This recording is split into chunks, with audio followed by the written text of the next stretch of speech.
Hi gamers. So what games have you been playing over the past few weeks? I'm going to tell you what I've been playing. First up, Dead Space 2. I really dig Dead Space 1 back in the day, even though I do prefer Mirror's Edge of the two new EA games that they said that they'd be making instead of more sequels. But I guess it seems Mirror's Edge didn't make it too well, and it's not going to be getting a sequel. But we did get a sequel for Dead Space, and it's a great game. More of the same, really stylish survival horror in space.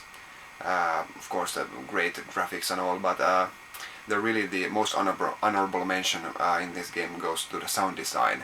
Some really great background sounds, and really build up the tension throughout the game.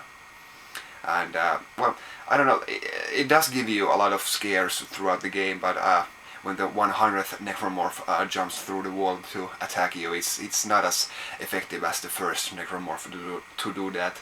So it has some issues in keeping the tension all the way to the end, in my opinion. And but still a great game, great atmosphere.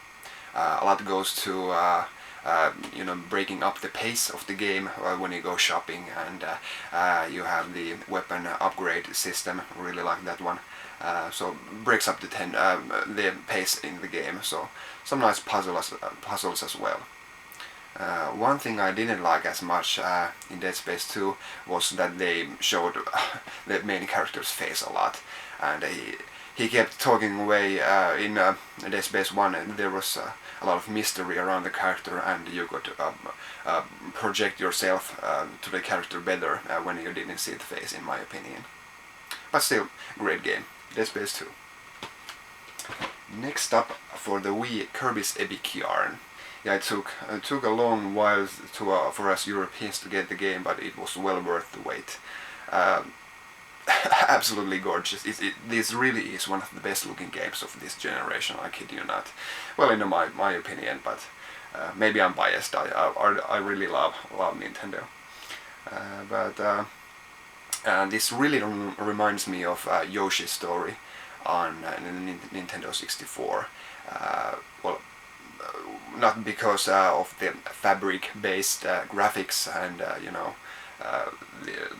the ground is made of a quilt, and it's the same on both games, but also because, well, this might be aimed toward the younger audience. I guess I can give it that. It's quite easy, just to get through. But in my opinion, if you want to get everything in the game, you really have to use your platforming abilities and really go through the levels a lot. So it takes a lot of skill to get everything, but even a kid can get through this game. So it's the best of both worlds, in my opinion. Great game. You really have to get this if you own a Wii. Next up, Killzone 3.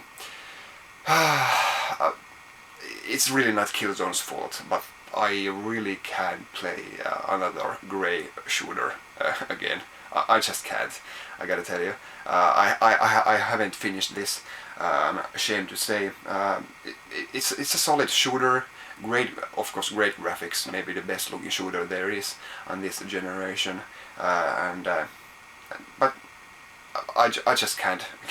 I like Halo maybe more. It's more over the top. This feels really bulky and clunky, and maybe somebody likes that in their shooters. But I just can't play this. This is maybe a bit too dull for me.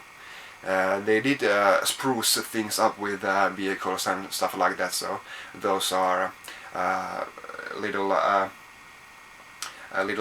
hints of a light in the darkness when you're playing the campaign, but just too grey for me, sorry. And finally, the first 3DS game I finished, Pilotwings Resort. I'm a big fan of Pilotwings. I can't believe that they made one game for the Super Nintendo, and then after 5 years they made a second for the Nintendo 64, and now it's been 14 years before we got this one. Not sure if it's worth all the wait. This could have been a lot better. They did drop many vehicles and game modes from the Nintendo 64 version, which is quite sad. I would have loved to have the cannon shooting minigame in this one, but instead you get basically 3 vehicles, and well, which all have one turbocharged version of each.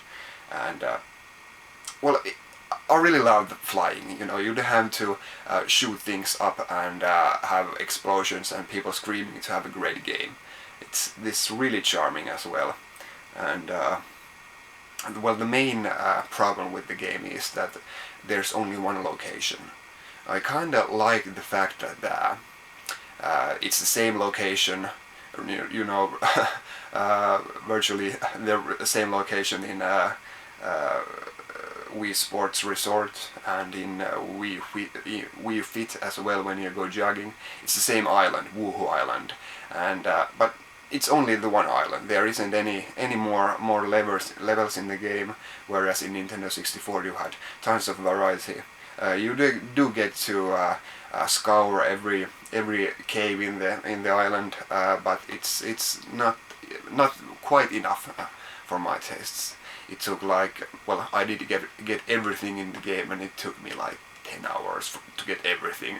You can get through the game in like just, you know, maybe 4 hours to get all the just to get through the levels and the missions. So it doesn't have enough content for me. I did love it, but well, maybe we'll now get a sequel in less time than 14 years. So like, really looking forward to it. But a great game, and probably the best game in the launch lineup of the 3DS. And that's it for now. I thank you for watching. I'll see you next time. Bye.